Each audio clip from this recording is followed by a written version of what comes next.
This program is brought to you by Pussy Magnets. Put a midge on your fridge with a pussy magnet. Oh, hey! Welcome, welcome, welcome, my lovely lumps. Or should I say lovely labs? I don't know, they're both good. I'm so thrilled to have you here in the Labia Lounge to yarn about all things sexuality, womanhood, holistic health, and everything in between. Your legs. Oh, cringe. I couldn't help myself. Anyway, I am your host, Freya Graff, and I am a holistic sex coach and educator and yoni mapping therapist. So basically, I make my living massaging vaginas and teaching people about sex. Yeah, pretty cool. So as you can imagine, we are going to have vag loads of real chats with real people about real shit. So buckle up, you're about to receive the sex ed that you never had and have a bloody good laugh while you're at it. Before we get stuck in though, I would like to respectfully acknowledge the traditional custodians of the land on which I'm recording this podcast, the Menang people. It's an absolute privilege to be living and creating dope podcast content on Noongar country, and I pay respect to their elders past, present, and emerging. Now, if y'all are ready, let's flap and do this. Oh, is there such thing as having too many vagina jokes in the one intro? Whatever. I'm leaving it in. It's my podcast. Don't panic, you're not broken. Your sex education was a piece of shit. Get your flaps out and pull up a couch. It's the Labia Lounge. Hello, hello, my labial loves. Welcome to another epic episode here in the lounge. I've invited Jessi Kneeland in today. Is that how I pronounce it, actually? Is it Kneeland or Kneeland? Yeah, that was perfect. Okay, cool. Dope. Should have asked that before. Anyway, Jessi's in the lounge today to speak about body image issues, self-worth, and body neutrality. And I'm really keen to get their expert advice on how we can go from places of low self-worth and supercritical thinking about our bodies and appearance, self-consciousness, self-loathing, all of that nasty shit, and move towards more neutral and maybe even a loving and appreciative place. So a little bit of a rundown on Jessi. Jessi is a coach, a writer, a teacher, and a speaker dedicated to helping people break free from body image issues through a unique process for accessing body neutrality and building a strong sense of authentic self-worth. And she really knows her shit. Like, I'm so excited, and I know we're all in really great hands here when it comes to traversing the territory of body image, because Jessi's approach with this work is really incredible. And, you know, like, the more I kind of followed Jessi's work and read their content, it's like, yeah, I'm just like, oh, far out. This is my kind of go-to now when it comes to body image stuff. And it is such an insidious and widespread and crazily common issue that we're all kind of facing. So yeah, I'm really excited to have you in the lounge, Jessi. Just grab yourself a clit cushion, get comfy. I'm happy to be here. And I will mention, as you may have already noticed, listeners, I've flipped between using the pronouns they and she. That might happen because Jessi's just informed me that they would you say non-binary or non-binary? Yeah, cool. So yeah, I'm going to be using Jessi's fine with both pronouns, she or they or he sometimes. So I might be flipping between, so just don't get too confused or lost with that. I just wanted to give you all a heads up. But yeah, I've been wanting to cover this topic for ages because it really has got to be like one of the most widespread issues that faces like fucking everyone, but definitely, you know, female-bodied people in such a big way. And having low self-worth, hating your body, being super critical of your appearance, like it's basically, unfortunately, it's basically the norm these days. It's almost just expected and practically, I guess, encouraged among like friendship circles, like just this self-deprecating, like just the putting down ourself and our appearance. It's like small talk, you know, it's just so normal. And it's so damaging to live with. Like it affects our confidence and our sexual expression, our relationships, our self-love, everything, you know, and I can honestly say about 90% of my clients that I speak to will all say without a doubt, like that they struggle with body image issues and that this impacts their sex lives and their ability to have healthy boundaries and, you know, the relationship that they have to themselves. And also it affects their pleasure, you know? Definitely. Yeah. Yeah. So I'm really excited to get stuck in. And I guess as a first sort of spring off point, this might be an obvious one, but maybe some people might still need to hear it. And perhaps you even have some extra reasons or perspectives on it that we haven't thought of. But why do you feel we've all wound up in this place with such enormous issues with body image and self-worth? Huge question. That's a huge question. So, God, why have we ended up there? It's so many reasons. And that's partly why it's so insidious is, you know, I'll always say to my clients that body image issues show up to solve a problem. And so the work that I do with them I use body neutrality. My methodology is moving people from body image suffering to body neutrality. So we are basically trying to figure out what problems their body image issues rose up to solve. Now, if you only had one of these, it might be pretty linear work. You know, you just sort of figure that out, solve that problem more directly, boom. But most people have multiple causes because there are so many reasons that we develop these things, and it gets really complex and it's just sort of embedded. You know, some people learn, like, just think about the objectification and sexualization of women. Like that's a whole huge direction. And then outside of that, maybe you learned it was the only way you could get respect or connection or belonging. That's whole other different directions. Or maybe the habits help you cope with pain and help you distract yourself from, you know, shame or grief or something really painful underneath. Like that's a completely different direction. So there's so many causes. And figuring out what those causes are and dealing with them individually is the work I do. So really there is no one answer, but they serve a lot of purposes, unfortunately. Unfortunately, yeah. And I'm really I'm so in love with this body image avatar framework that you've got, which I'm going to get into more later, because it is really cool looking at like the underlying things. I guess I was writing that question down and I was like, oh God, what a bitch I am. This is such a massive, I mean, where do I start? Like patriarchy, the media, there's just, it's coming at us from all fucking angles before we're born. You know, there's like ancestral shit, there's intergenerational shit. Then as soon as we come out of the womb, it's just like, oh my God, we can't escape, you know, all of the different influences like telling us that we should look a certain way or we're not worthy or lovable unless we do. And I mean, it's a whole thing. Which is why it's so great that there's someone like you who just really gets into the complexities and the nuances of it. Like it's not as simple as like, oh girl, just like love yourself. Like your body does like such a good job. Like love your legs for walking you around and love your breasts for like, you know, being life-giving organs and all that stuff. It's like, cool. Like I get that theoretically and stuff, but I'm completely brainwashed from a young age to hate everything about my body and want to change everything. You know,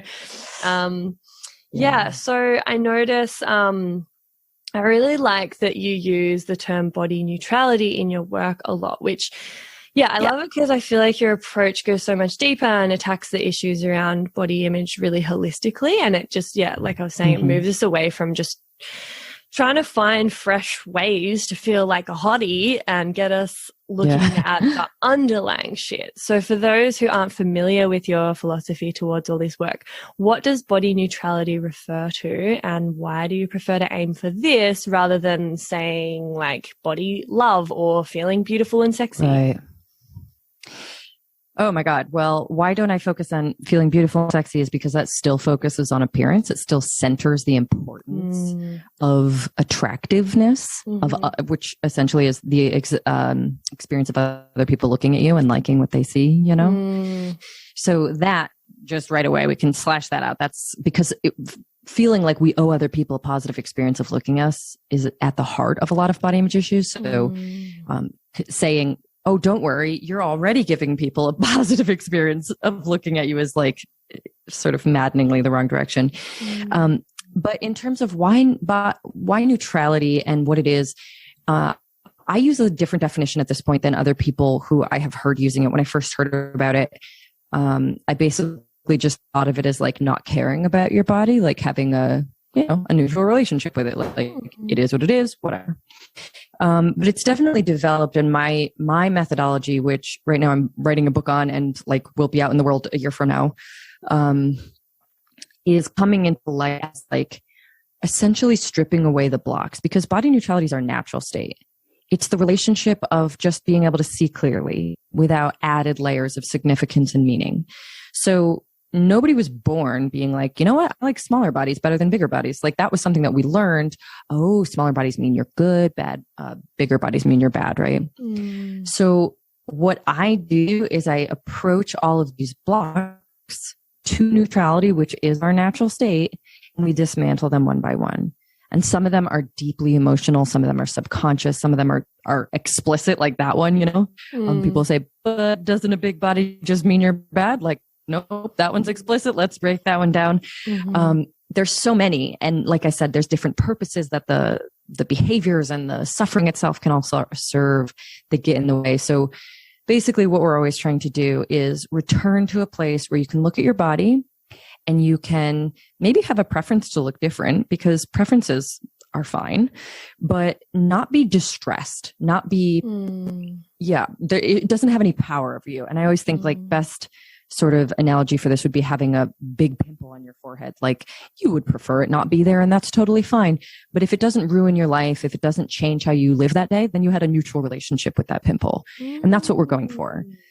Maybe you'd rather look like a supermodel if you could wave a magic wand, but you look like you and it doesn't impact you in any kind of negative way. Yeah, and like erode your self-worth or, the way that you feel about yourself and how valuable you are as a human. Because you've detached those things, because you've separated them. So you can say, I am me, I have worth. Unrelatedly, I have this body. Yeah, I love that. I like that you talk about how it's actually okay to not love the way you look, and that this isn't like you failing at feminism or like body pose culture and stuff. Exactly. But it's about like the behaviors or actions that you take because of this that are important to look at. And describing body image challenges as like body image suffering, and then going from the suffering, like that being attached to the feelings that come from the way that you feel about how you look. That's the bit that's unnecessary and that is causing the suffering. I love you use this term grouchy acceptance. So I'd love to hear you like talk a little bit on this. Like, are we being unrealistic to hope for a full transformation of how we feel about our bodies? Like, can a bit of grouchy acceptance still be okay? So the reason that I was so drawn to body neutrality in the first place, like before I got into any of the methodology and the view I have now, I was just really into the idea that it felt manageable. It felt accessible to a lot of my clients. Like it felt like relief. To tell a client, I'm going to help you learn to love your body feels like lying, because it's so complicated. It takes so long. They don't believe it. They end up feeling worse about themselves a lot of the times, because then they're like, well, I'm still really freaking far from that. And so to say, how about we make the goal just to feel kind of meh? And that's it. And all of a sudden their bodies relax, and they're like, oh, well, I could maybe get there. It just feels more accessible. Grouchy acceptance takes it even a step closer and says, how about we just strip away like the big suffering? Like maybe you look in the mirror and you roll your eyes and you like, are mildly irritated, but you move on with your day and it didn't have power over you.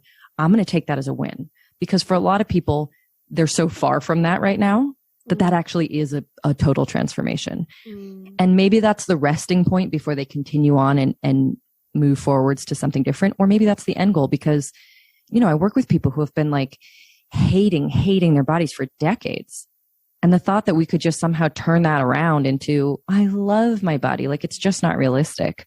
for a lot of people. So grouchy acceptance is a way of normalizing the fact that after you've spent such a negative, long stretch of time with your body, sometimes the best we get is like lightly negative, but without power. Hey, Babe Towns. So sorry to interrupt, but I simply had to pop my head into the lounge here and mention another virtual lounge that you've seriously got to get around. It's the Labia Lounge Facebook group that I've created for listeners of the poddy to mingle in, and there you'll find extra bits and bobs like freebies or discounts for offerings from guests who've been interviewed on the podcast, inspiring and valuable content, thought-provoking conversations, and just general support from a community of labial legends. It's a safe, non-judgmental space where you can go to ask the questions that you can't ask anywhere else, seek advice or solidarity from other like-minded folk, tell stories that are usually too much for the average conversation, and also play a role in shaping the podcast with your input. So through this group, you can submit stories that you'd like me to read out for the TMI, Sand in My Clam, and Get Pregnant and Die segments. And as well, you can send in questions or topics that you would like covered on the poddy. I'm always open to suggestions and input, and you never know, you might hear your story on an episode. So my vision for the group is that it becomes a really rewarding, supportive, educational, and hilarious resource for you to access and be a part of. So head over to the link in the show notes or just search up the Labia Lounge group on the old Facey, and I hope I see you in there. And now, back to the episode. Wow. It's so not as like glamorous and attractive as this, like, oh my God, I'm going to teach you to love your body. But it is like so much more. I know. I feel like so much more powerful because like if someone, I don't know, I just like get snake oil alarm bells ringing if someone's making these crazy claims that they're going to help me like, do this thing. And I'm just like, bitch, come on now. Like, don't be ridiculous. I know myself. I know my entire life experience to this point. I am not like that. That is not even achievable for me. And what's actually going to happen is I'm going to end up feeling like more of a failure and a piece of shit because it's not working for me. Like the whole, your approach to transforming my sort of thinking about my body is like already, it's like dead in the water. I feel like if you just look at that and it just seems so unrealistic and unachievable and laughable, then you're not going to have a whole lot of respect. Like that practitioner is not going to have much credibility. Yeah. That whole approach isn't going to feel, like it even works, but it is like, just baby steps and really achievable, manageable, realistic, like phases. Yeah. And it's an improvement. Anything's an improvement, It's a huge improvement. And also, I mean, like you'd kind of have to be like an enlightened Buddhist monk in some ways to really get to pure acceptance of something that freaking sucks, Yeah. And I don't expect most of my clients to devote themselves to, that kind of practice. So instead, we have to say like, for example, bloating. Like I used to get really bad, I've always had pretty bad belly bloating. And I used to have an extremely negative experience about it because not only does it feel uncomfortable, but in my mind, it looked really bad. And I would just spiral out and the stress of it would make it worse. It would make it last longer and be more uncomfortable. And I would just be like, I look gross today. I shouldn't have eaten that. Like I'm bad. It came with all these stories and all this stuff, right? It was a terrible experience of being in my body. Now, am I expected to get to a place where I love being bloated? Like, I don't think so. In fact, even just being purely neutral on that topic is unlikely because it's a rather unpleasant experience. But what I can do is strip away all the stuff that says it means anything about me, all the stuff that says there's a better way to be or, that I made a mistake, any of those things. And so now I can just focus on the mild discomfort of a bloated belly. And it's the same as looking in the mirror with a pimple and saying, that's annoying, right? There's just this like light irritation or light discomfort, but it's just for the thing itself. It's not about what it means. It doesn't spiral. There's no stories that just collide into each other and make it a horrible experience. Yeah, totally. I love that. It's, as you're speaking, I'm like, wow, I think somewhere along the way, I'm not really sure how, I've done a lot of different personal development work and modalities, but somewhere along the way, I went from a lot of body suffering and pretty much finding something that I hated and was really bothered by about like every single part of my body, to being, very neutral. And then from that neutral place as like my default, it's way easier to just then have moments of like, oh, damn, I'm fine. And like, yes, that it's too big of a leap. There was so much self-loathing and criticism and judgment of my body. And then what that, all of what I was attaching to those feelings and that perception. And now it's like so much easier to have like a good day or, just, I don't know, every now and then be like, ooh, yes. So that's really cool. That's so true. So grounded. The whole approach, like it's so refreshing. I feel like sometimes as I do this work, I'm like, this is so reasonable. That's the best bit about it. I feel like, the more we talk about it, the more I'm like, what? Of course, this is the only way to go about this stuff. I mean, how can we expect people? It's kind of like, I can compare it to my work where, someone might come in and be like, I've never had an orgasm. I can't orgasm. I hate my body. I'm self-conscious. I can't communicate my needs. I have no healthy boundaries. I had the sexual abuse history. Like this huge amount of, different factors are coming in, and it's never going to be like, oh, okay, sweet. Like we'll just like get you having an orgasm, in no time. And just do these like 3 steps. Like it's so much more complex. And so you've just got to like slowly start to work on the underlying factors that are, making it a pretty non-conducive sort of foundation to have an orgasm, and I'm all about those like really achievable little steps. And I could give them like a whole heap of homework. They could basically, if they wanted to fast track it, dedicate their lives to like meditating in a cave and masturbating like every an hour. And, maybe that would make a big difference, but like you've got to live your day-to-day life. You've still got, potentially a family or a partner and a job and like all of this stuff going on. So it's like, it's so, even though I might have all of these tools and all this knowledge and all these resources, I could just like dump on them and be like, cool, like do all of this stuff and you will just be killing it. I know that they're not going to do all of that stuff. It's not possible. And then they're going to feel so crappy about themselves for like failing at doing the homework I set them. So I'm like, all right, what's your schedule like? How much time can you dedicate to this? What are your habits like?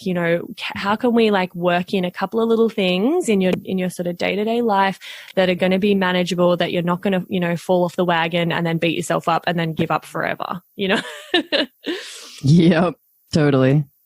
Yeah, cool. So it's a huge topic, and I know you have like a whole course about it, which I'll definitely get you to speak about, and we'll pop links in the show notes at the end. But I want to like kind of quiz you about this body image avatar business. Although I think first we'll just slot in a little segment. Are you ready for Get Pregnant and Die? Don't have sex, because you will get pregnant and die. Don't have sex in the missionary position. Don't have sex standing up.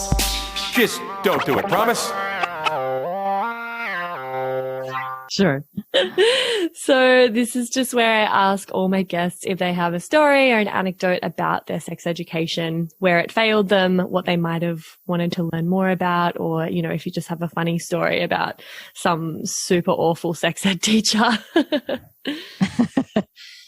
I don't have any funny stories. We had, I grew up in upstate New York. So we had like, sort of your average, conservative town. It wasn't abstinence based necessarily, but it was like very much scare tactics, like the sort of, DARE program of sex ed, like focused heavily on getting pregnant and STIs and I don't know, just all these things.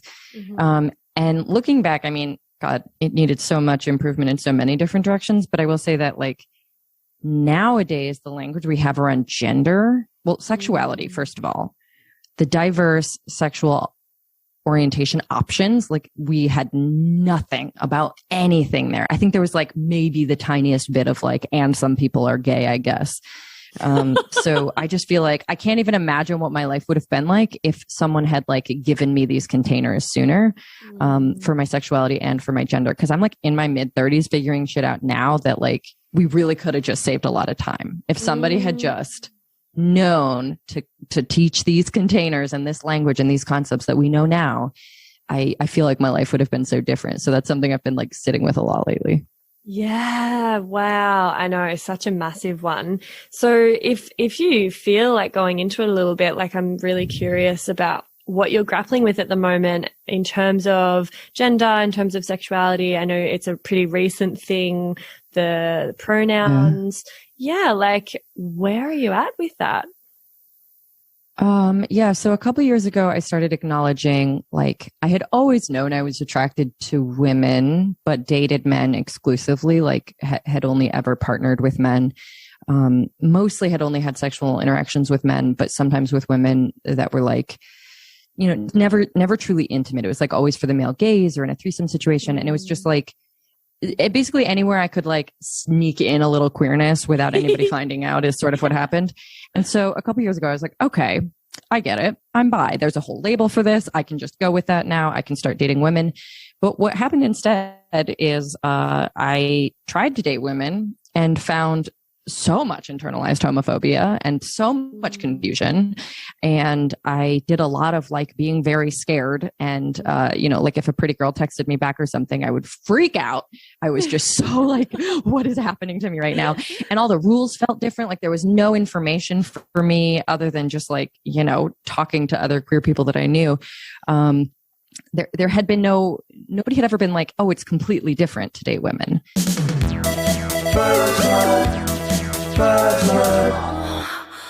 I don't even know how to explain how different it is, but it was so different, Yeah. So I just felt like an idiot for like the entire time, basically. And then I met my partner, who also happens to be a guy. So I was like, okay, shit, but we're sort of open and moving through this fluidly. But like he supported from the beginning. Like I was very clear. I was like, I'm not into partnering with another guy. Like I really want this experience. I want to have a girlfriend. Like I could imagine myself with a wife. But I didn't have all of my adult life to hone what that means, who I'm attracted to, how I want to interact, what the energy there is. And so I'm like still learning that. And I'm going to be just learning it into my 40s. Like it's just going to take time. And I just think like, gosh, this would have been so different if I had started this the same time I started thinking about what I was attracted to and wanted out of a relationship with a man.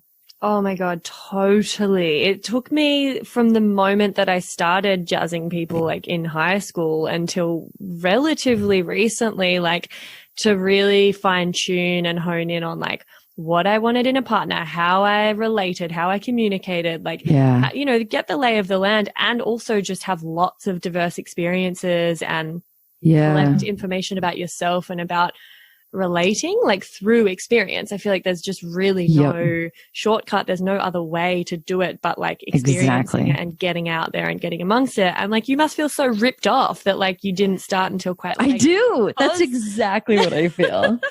I feel cheated. Totally. Like, literally all that I could do all through high school and college was like, there'd be these little sort of silly moments with like a girlfriend who would be like, oh my God, what if we made out right now? And I'd be like, yes, I think we should do that. I would like us to do that. I support that idea, And they'd be like, oh wait, it wouldn't be so crazy, right? What if we did? I'm like, no, really, like I would like, kiss me. How do I make this happen? But it was always, and it's funny now because I actually know that quite a few of the women that I ended up in those situations with now identify as some form of queer, right? Like we were all feeling it and we just couldn't quite figure out how to step into it without like a complete identity crisis. It's so unnecessary. Oh, I know. It's heartbreaking. Oh, but I mean, good fucking on you. Better late than never.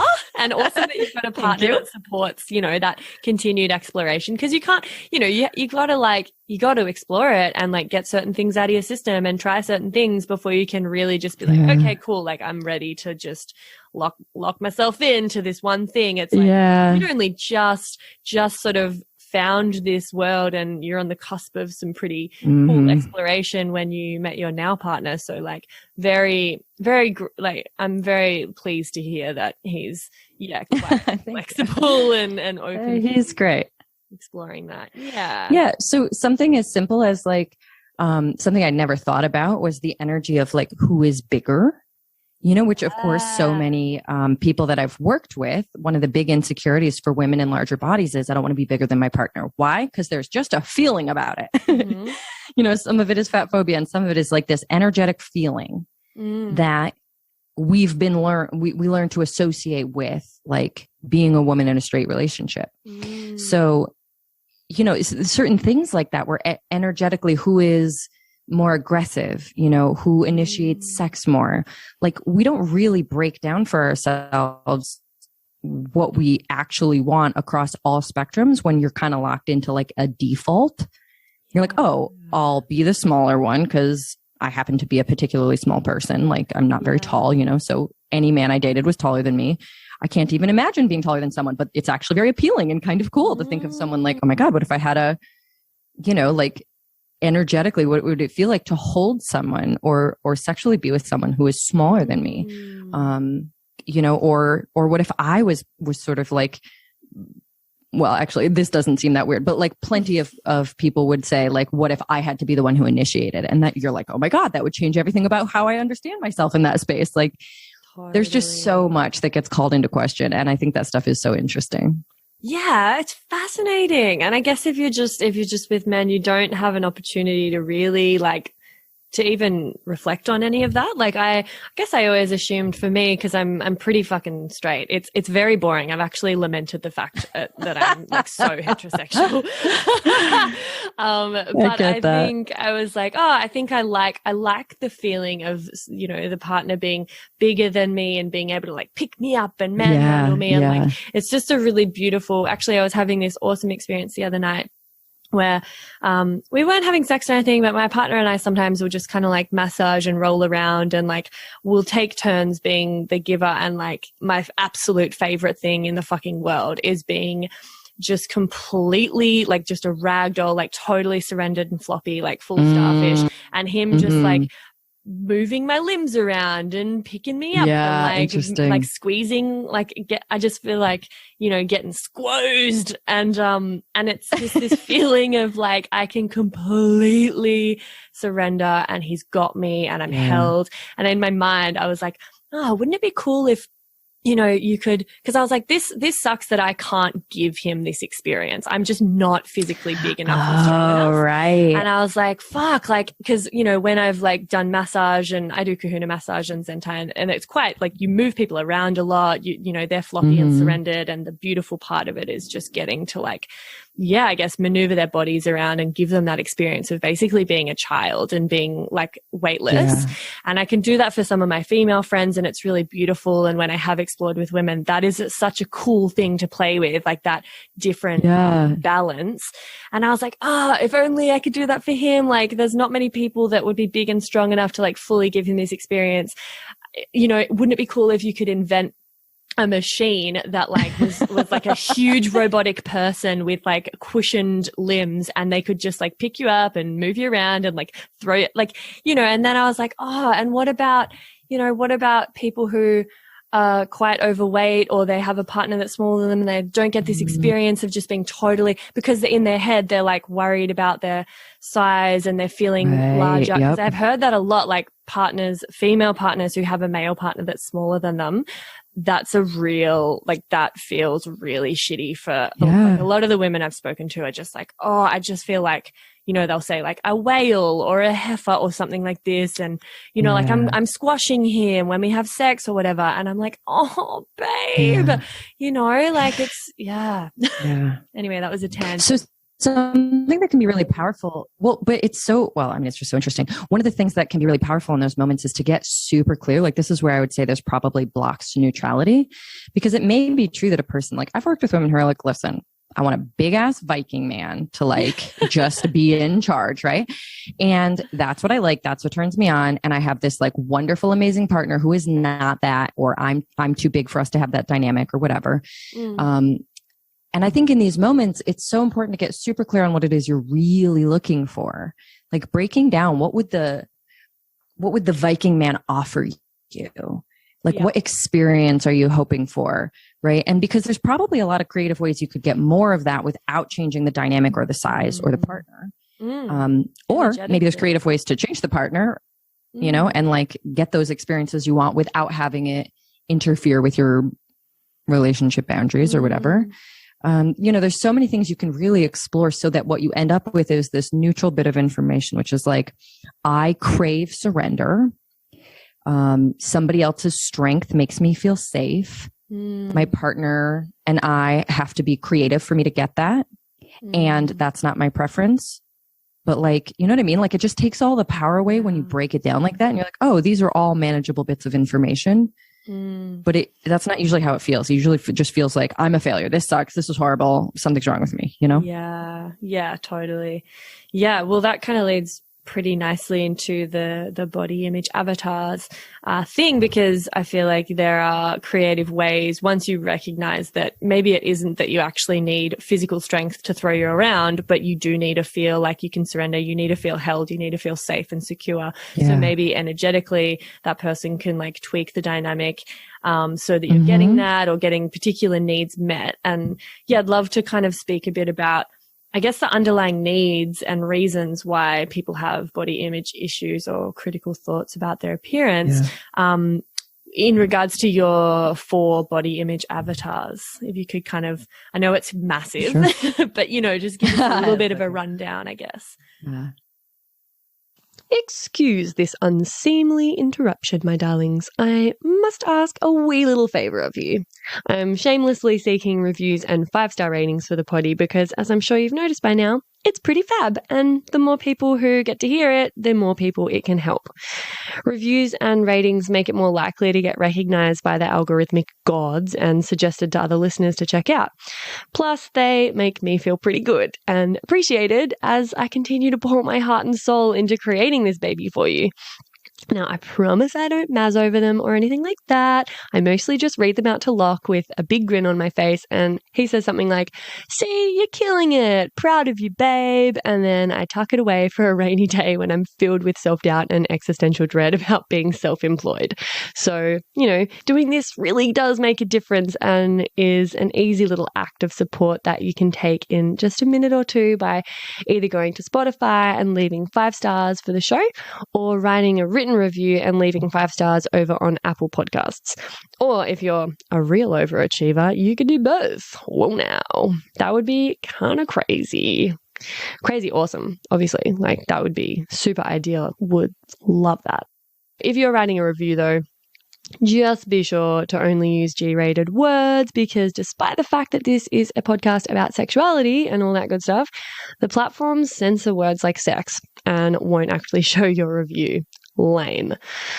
Anyway, you're gonna do it right now while I wait? Oh yeah, no, awesome, great. That's like, yeah, great idea. May as well just like quickly click that 5-star button before we get on with it and, you know, forget or whatever. I mean, life just kind of gets in the way sometimes, so I totally agree. It would be best to just do it now while we're talking about it, you know, while we're on the topic. Totally. Yep. Oh, I can feel those 5-star reviews rolling in. Fuck yeah. All right. Well, thank you much, Lee. You're a total gem, and I'll let you get back to the episode now. Love ya. So the avatars were born out of the patterns that I saw for like major umbrellas of where a person's body image issues are coming from. They were sort of the first stab I took. Well, I mean, they've evolved, but like they came out of me taking a stab at saying, I think there are some pretty broad categories that if you look at them, include pretty much everybody. From there, you have to get really specific because the category itself doesn't give you the information you need. But I like to think of it as sort of being able to place yourself on the body image map. Like you kind of know where to start digging once you've been able to place yourself. And that's what the avatars are for. So the self-objectifier is the first one. And I sort of define them by the relationship they have with looking attractive. So it's always about attractiveness or desirability for the self-objectifier. Mm-hmm. And the point of attractiveness or desirability is to motivate others to meet their needs. Mm-hmm. Now, from there, right, you've placed yourself on the map. You're like, okay, I think that's me. I am trying to motivate other people to give me what I want and need.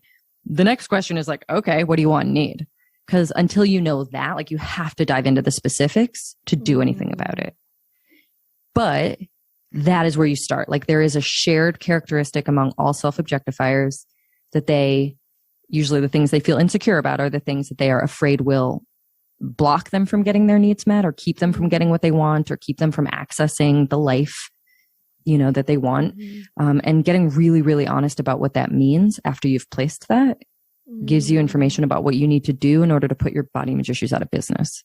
Like, how do you make them unnecessary? Well, you get what you need, or you deal with whatever the problem was that being attractive was supposed to solve, you know? So basically with this, like, you could totally resonate with all four. You could resonate with one. Most people have like a dominant one or two, and then the others, like, everybody can connect to all four of them a little bit, probably. The self-objectifier was one of mine, and the other one is the runner, which I'll get to. But, you know, I can certainly connect a little bit with all of them at different times, but like, I for sure look back at my life and I'm like, oh yeah, self-objectifier. Like, I was so focused on attractiveness being my key to everything, which includes some things that could be the key to, and a lot of things that couldn't, like feeling powerful in the world, you know, that kind of thing. Yeah, totally. So is that kind of also, I mean, I feel like I relate to that if it's, you know, looking at myself through, and my version of attractiveness through how other people see me and wanting to appear attractive to other people. Yes. Yeah. So if you think about like even the word attractive, like, it literally includes a third party already, because you're trying to attract something or someone. Oh my God. So yeah. There is that automatic third party, and how the self-objectifier thinks about themselves. Like, their self-image includes a third party. Yeah. Wow. Totally. Yeah. Can relate. Second party, you know.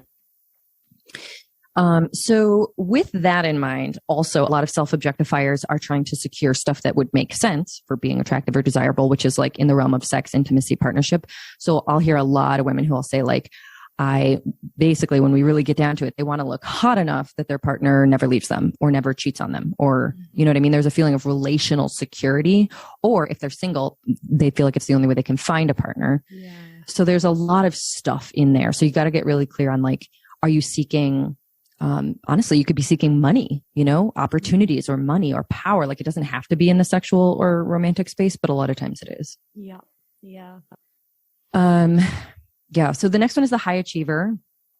And the high achiever is the one who is focused on using their body to prove their moral excellence to others, and to basically to get external validation and improve their social status. So it's all about making other people see them a certain way. Basically, you could also say in the hopes of getting what they want out of life, but actually most high achievers are really seeking a feeling. So for the most part, the idea of like, I want to be seen as special, I want to be admired. The high achiever tends to be terrified of being seen as lazy, like they're usually really into discipline and hard work and, you know, all of these things. Like, usually what they're actually seeking, because if they got all of that social status, like what does it get you? Okay, everybody thinks you're amazing. Do you feel better? No, not really. So what they're actually seeking tends to be something along the lines of like self-worth, feeling worthy, getting a feeling of existential purpose or meaning, because you're like, I have a plan and I followed it and it's right. So I'm good. You know, that feeling of like proving to yourself that you're good. Yeah. They tend to be really drawn to a moral binary of like body control behaviors, so dieting and that kind of stuff. So sometimes they're just looking for structure in their lives. Yeah. They're generally looking for an internal experience by essentially proving to everyone else that they're worth it, in the hopes that somehow that translates, and it doesn't. Yeah. Like almost ever. Does that one wind up in eating disorders most commonly because it's about control? Yeah. Yeah, it's a lot about control, but I would say that they end up in eating disorders that are focused on wanting to be special, you know, wanting to be better than other people. It's not enough to be just good, right? For the high achiever, you have to be the best. And so if that means like, I ate the least today and I'm the thinnest, you know, there's this competitive edge to it for sure, because it's all about being sort of above reproach. Yeah. Wow. Yeah, totally. The next one is the outsider, and the outsider is trying to use their body either to secure social connections that they crave or to avoid sort of negative social consequences or disconnection. So you could say they're getting their needs for connection met one way or the other, but usually a person falls into the category of like they're trying to earn something like connection or belonging, or they're trying to avoid something like rejection, humiliation, criticism, abandonment, that kind of thing. Yeah. So the outsider tends to be like people pleasers, because a lot of times they have learned that it is like they simply prioritize the relationships with other people over themselves. So they often don't express themselves very well in the world. Or like if I ask, you know, what would authentic self-expression look like? They often won't have an answer because they're so focused on what do other people want from me? How do I secure these relationships? Yeah. They tend to be super, super anxious and sensitive about being judged or rejected.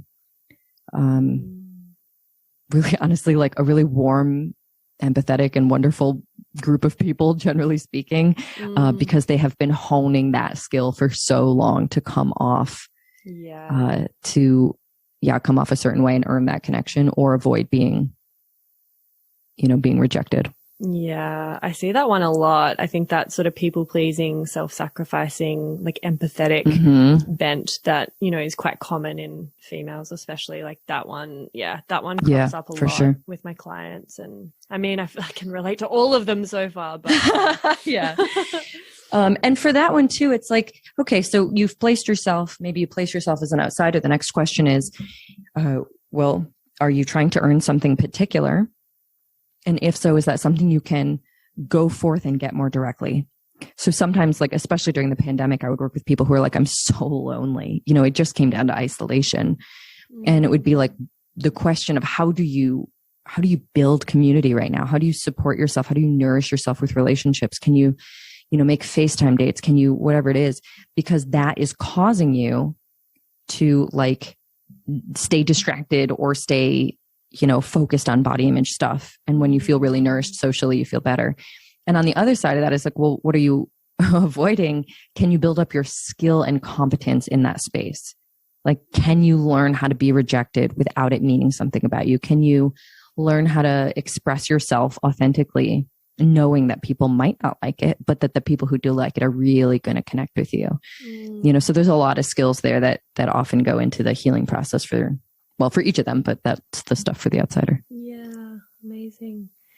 Wow. Okay. So the fourth one. The fourth one is the runner. So the runner is my other avatar. I would say at this point, I have very, very little self-objectifier left in me. Like it almost never comes up. The runner is always what I'm dealing with. If I have a dysmorphic day, which occasionally happens, I can immediately be like, oh, I wonder what kind of horrible pain I'm in that I'm avoiding today. So the runner's primary goal is to survive. The runner is focused on using their body, typically body control, to avoid or cope with pain and experiences they don't think they can handle. So control is a huge piece of the runner's experience, and the body is just a really, really fertile ground for if you want to numb and distract yourself and dial down the volume on your feelings and disconnect from your body and cope. Like there's just so many things available in the body image space. You could starve yourself. You could binge. You could over-exercise until you feel kind of numb. You could just obsess constantly and body check so that you never have to notice, oh, wait, I am in pain right now, Yeah. So they are just trying to survive. And a lot of times they're seeking control because control gives them a feeling of being safe. And that means a lot of self-destructive and self-sabotaging behaviors that make them feel total shit about themselves because they're like, why can't I stop this? It's all the same thing. These tend to be the same people who are maybe drinking more than they think is acceptable, or smoking a lot of marijuana, or, spending a ton of time scrolling on social media or shopping, or, any number of behaviors, because they all serve the same purpose as body image stuff. They keep them from noticing or dealing with the pain that they're in underneath. Yeah. So like numbing themselves out and distracting themselves from like the emotional experiences that they're having. Yep. Yeah. And this is honestly probably some of the slowest work. Because I mean, there's some skill building there, right? Like if you've never learned to feel your feelings, that might be part of your healing process if you're a runner. Learning how to tolerate your feelings, learning how to be present in your body with your feelings so that they're no longer so terrifying that you have to avoid them. I mean, that's like, that could be years of therapy, you know, like that's a lot of work. Yeah. Yeah. But that is also the way out, because until you feel safe, knowing that you can just handle hard things when they come your way, you're always going to need an escape. And body image issues are just too convenient. Yeah, absolutely. Oh my gosh. It's kind of a miracle if anyone winds up free of those things. Like I can relate Right? to all four.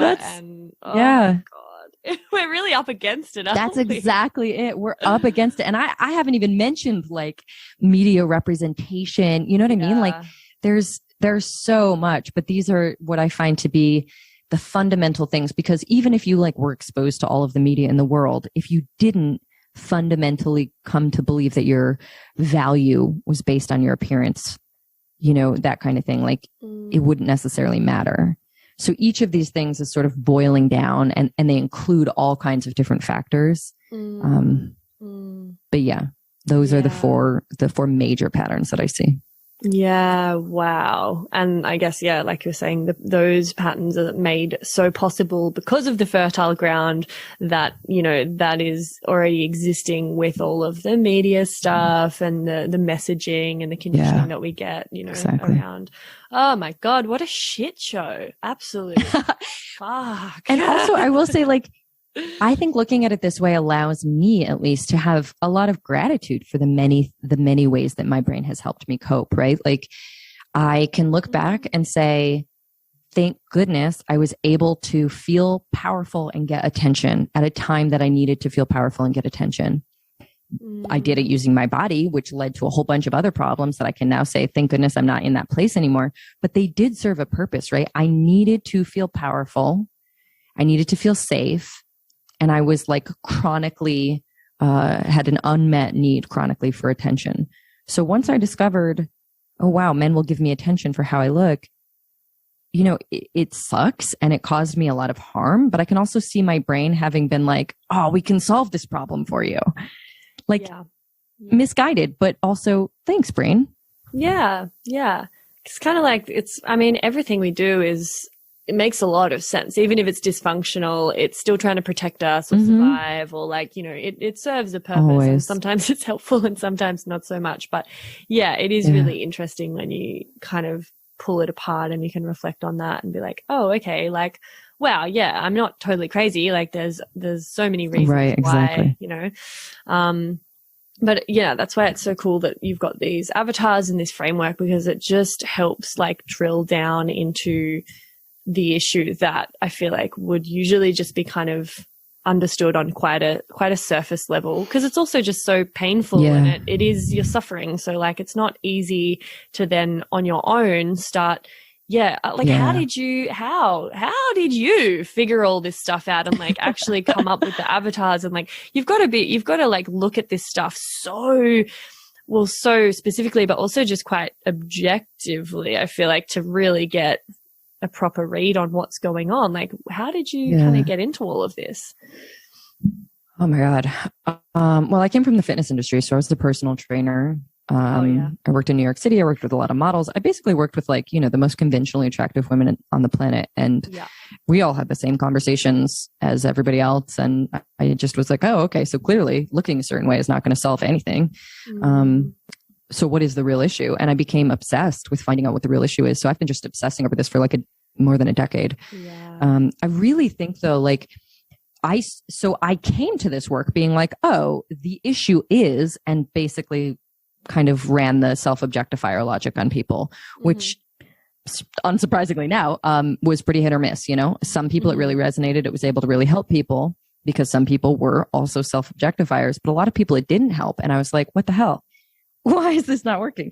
So I think just having worked with enough people and obsessively, like, you know, I read constantly. And I'm constantly like thinking about it and pulling together the experiences that I've had with clients and things and looking for patterns. So there came a point where I was like, oh, okay, like I can acknowledge that there were ways in which I maybe was a high achiever or something, but that was never my fundamental root cause, but it is for a lot of my clients. Yeah. And likewise the other ones, you know? Yeah. So yeah, it was really just that. Yeah. Obviously totally destined to be doing this work. Like, yeah, that's amazing. Just organically came about through like your own fascination with it. And yeah, oh, love it. I want to make a little detour. I just had a thought. I remembered a post you did. I just feel like, you know, it's like slightly off topic, but I think it would be really fucking helpful for people to hear. If, you know, we talk a little bit about BMIs, like body mass index, because I really love this post you did about like, it's just such a bogus measure of health. And I cannot help but like ask you to basically like dish us up the content of that post so that we can categorically inform people just what a crock of shit it is. Because I mean, I know like we were taught about that in health class back in school, and that totally set up so many poor teenagers in my class to feel like crap. And, you know, it's definitely been very problematic for so many people and how they feel about their body and their weight. So yeah, can you just like debunk that for us? Hey, me again. If you'd like to support the poddy and you've already given it 5 stars on whatever platform you're listening on, I want to mention that you can also buy some dope merch from my website and get yourself a Labia Lounge tote, tee, togs. Yep, you heard that right. I even have Labia Lounge bathers. Or a cute fanny pack if that'd blow your hair back. Or if fashion isn't your passion, you can donate to my Buy Me a Coffee donation page, which I actually call Buy Me a Soy Chai Latte, because I will be the first to admit I'm a bit of a Melbourne cafe tosser like that. And yes, that is my coffee order. So you can do a once-off donation or an ongoing membership and sponsor me for as little as 3 fat ones a month. Every bit helps because it's not cheap to put out a sweet podcast into the world every week out of my own pocket. So I will be undyingly grateful if you support me financially in this way. And if you like, I'll even give you a mental BJ with my mind from the lounge itself, which is at this early stage in Double L history, just the spare bedroom at my house. Anyway, I'll pop the links in the show notes. Later. Oh gosh. Sure. So the BMI, it is peddled now as like a legitimate measure of health. Like that's how you'll hear it talked about by really scientific people, which sort of surprises me continuously, other than the fact that we live in a very fat phobic world. So I guess it shouldn't, but it was basically created by this dude in the 1800s who was looking at like, you know, big scale population models. So it wasn't a doctor. I think he might have even been like a mathematician or something really random. And was basically just like trying to look at who is what, right? He was looking for huge patterns in the population. He was not looking for anything related to health, when he came up with it. And it was based on research done only with a bunch of white guys, and, therefore doesn't take into account literally anything else, you know, gender, age, race, you know, natural human diversity of being people, like where fat is stored, all that stuff. And therefore it completely inappropriately classifies a whole bunch of people. Like it says you're wrong just because it wasn't studied on actual diverse bodies, which is just problematic right there, because anything that stigmatizes someone is bad for their health. So if we're using this thing and it's allegedly like having to do with people's health, like that just should have been outruled for that reason alone. But then beyond that, like it changed utterly arbitrarily in the 90s, in late 90s, I think. The BMI classifications were arbitrarily changed overnight so that, because of a pharmaceutical company, also like a company that sells weight loss drugs, basically said, hey, we think you should lower this. And so they did. Oh my God. And overnight, a whole bunch of people became overweight. A whole bunch of people became obese because they lowered the threshold for those categorizations, which is just the most preposterous, again, like we're talking about people in the medical field following these things that was bunk from the beginning and then just got more bunk from there. And it doesn't make any sense. Because the moment you have a screening with like a patient and you're like, oh, look, you're overweight because of this arbitrary chart we use, that patient now feels worse about themselves and is actually less likely to take good care of their bodies than they would have, because stigma has a negative impact on health outcomes. So like if you wanted anybody to improve their health, you would throw the BMI away immediately and never use it again. But unfortunately, it is still being used by doctors in the medical field constantly as allegedly a way to help people improve their health by warning them that they're too fat. It's just absurd. God. It's so archaic. It's such a crock of shit. Oh my God. And like, yeah, it really is. Even if it's just problematic in so many ways, but like, being fat or thin actually does not tell us much at all about our levels of health or activity. So like, yeah, even if, it's a bit of a joke. It is. And I think like there is a sort of natural, understandable desire to know where there's some kind of cutoff. Am I safe? Am I healthy? Am I not healthy? Do I need work? But we're just wrong. We're using the wrong program for it. We're going about it the wrong way. It would be a lot more helpful if people focused on behavior rather than body size, because at any size, you can improve your health by changing your behaviors, right? Like you don't actually have to lose any weight to get healthier. If you go from sedentary to active, you're going to get healthier. Your blood work's going to improve. You're going to feel better. Yeah. So why aren't we talking about that stuff? That would actually be health serving. And instead we're talking about these arbitrary categories. Like it doesn't make sense. I know. It's just ridiculous. Like weight. Yeah. It has fucking nothing to do with it, because there's also like muscle and fat and then visceral fat. But if you were if you actually cared about figuring out levels of health and being able to give people guidance, where needed, then you'd be looking at like levels of activity, movement, exercise, and also like, what are they eating? How much sleep are they getting? How much stress are they under? Yeah. But anyway, that's a whole other podcast. It is. But also when I was a personal trainer, like it was a big joke because every single trainer I knew was categorized as like overweight or obese, even though they were like the leanest, most jacked people on earth, because it just doesn't take that into account. Yeah. So like that right there should tell you something, and also the look that every woman I've ever worked with in the fitness industry, like every woman wanted to get to, like basically they wanted to look underweight according to the BMI, right? Yeah. It's like, if it were even about health, if this thing were even real, then they'd be striving for healthy, but actually they want it to be below that number because that's what looks skinny, Yeah. Yeah. Yeah. Yeah. What a mess. What a mess. So it's time for the segment TMI. We love it. TMI, we love it. Said TMI, we love it. And this is where I give people an opportunity to share a story that is usually considered too much information for public. You don't have to participate, but if you do have a TMI story for us, then let us have it. I actually really struggled with this because I'm so open about stuff on my, like in my writing and on my podcast and everything, that I was like, what haven't I shared? I came up with, and I think is appropriate here, that I started psych meds. So I started antidepressants about a year ago. It's been this whole very, very irritating journey, very long and slow journey of trying to find the right meds for me. Yeah. But one of the things I discovered was that on Prozac, when I started it, my orgasm completely disappeared out of nowhere into thin air.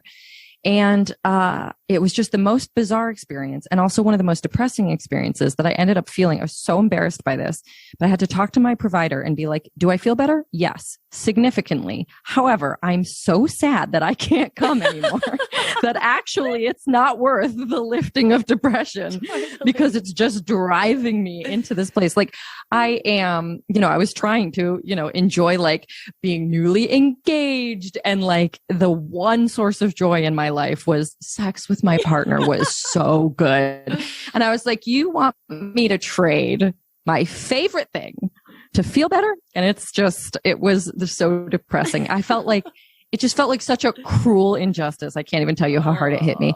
And so we switched meds, and then, switched meds again, and any number of different side effects. But, it came back, but it's definitely different now on different meds. It's like available, but different, maybe a little slower to get to, a little bit more, mysterious than it used to be. Elusive. But having worked so hard to get to a place where I could access it, the thought of it disappearing, I was like, I can't live thanks. like that. I'm sorry. No, it's just, that trade-off, not acceptable. Yeah. Gosh, I'm glad you've figured it out at least now then. Fuck, it sounds like a bit of a grueling journey. Well done. Yeah. Thank you. Yeah, and thank you for sharing that. That's a vulnerable thing to share. I think that, even just mental health issues and medication are so stigmatized. And I've actually got a woman coming on the podcast to talk about depression and mental health issues and sex and relationships. So that's, I'm excited about that one, because just all of this stuff, it's like, it needs to be talked about more. So, and that's what the segment's about. So perfect. You nailed it. You're good. So just before we wrap up, I'm really keen to leave listeners with like some, I guess, like little manageable, achievable tips or tools or like first steps that they could take when it comes to, starting to work on body image challenges and move towards, like enjoying some nice chill body neutrality. Yeah. Where would one start with this stuff? So nobody likes this answer, but truly, the first thing I think people need to do is accept and even embrace the fact that they are struggling with body image or that they don't like how they look. Because the first layer we can do something about is taking some of the pressure off to not be in a different place. Because people are like, I hate this. I've been struggling. I hate my body. It's so miserable. I want it to be over. And I'm like, yes, and we will move that direction. But today your only job is to say, it's okay that I'm struggling. Like it really is. It makes sense. And by rejecting it the way that we tend to do and being like, oh, I just need to stop obsessing over this or whatever, you're just adding to the shame. You're adding to the pressure. It just makes things worse. Yeah. So own it. You're like, I'm a person who hates my body today, and that's okay. I am struggling with body image issues, and that's okay. I am miserable, and that's okay. Like it's the first step is really just to let that in. And let that be okay. And then from there, it's a lot easier to start getting curious. And the curiosity should be applied to, I wonder how this is serving me. I wonder why my brain wants me or needs me or thinks I should be suffering over body image. I wonder what it's doing. I wonder what problem it's trying to solve for me. And that's where you start to dig. Because that's gonna give you the information. If it's trying to earn you a feeling of control in the world, that's what you look at. If it's trying to find you a great partner, that's what you look at. Wherever that journey takes you. And obviously this is the kind of work I do in a bigger picture, but like you start looking at, I wonder what this might be doing to try to help me. And there's always an answer. People are like, it doesn't help me. It makes me miserable. I'm like, okay, then great. Why do you think it might want you to be miserable? How is that serving you? Sometimes the answer is like literally just because it keeps me from living too big. Like even just being miserable can sometimes serve us. Yeah. Wow. It's deep work. It's confronting shit. Yeah. Yeah. It really is. I know. And I'm sorry, those aren't like quick and easy tips, but that's where I recommend starting at least. Yeah, with this stuff, it is never a quick and easy fix. Like I get that with my work too. People come to me and they're like, okay, cool. Like fix me, give me, like society is like all about those Band-Aid solutions and the quick fixes and instant gratification. So now we're like expecting that shit can just be like sorted out for us. And it's just never the case. It's not, it's not as, it might be simple, but it's never easy and quick. No. Yeah. And so, I think like, that's why I was like, okay, so like first steps, that's probably as much as this podcast can, has the capacity to cover. And then obviously I would really encourage people to check out your work. And I know you've got some courses around starting to like explore and understand the avatars. And, I'm guessing there's like maybe journal prompts or like little, thought sort of things that spark a bit of like inquiry within ourselves that, you give people to do. So do you want to just talk a little bit on what you are offering and how your sort of work, your services and offerings can help? Yeah. So I'm running the Avatars Project now. I don't know when I'll run it again. It is a live program at the moment. Okay. Someday I think I will try and put it together into a self-study so that people will just be able to like sign up and go through the material at their own, rate. Yeah. But as of right now, I would say, the only way to work with me right now is either private or group coaching, which I sometimes run group coaching. And you can find all that information at my website, jessikneeland.com. But also because I'm writing my book, I'm doing very little of even that. So, people can reach out and, someday I'll have things to offer again. But yeah, coaching is pretty much the way I do it. Typically, I love group coaching. So I will always continue to try to make group programs and things like that available. But the majority of what I do is private one-on-one.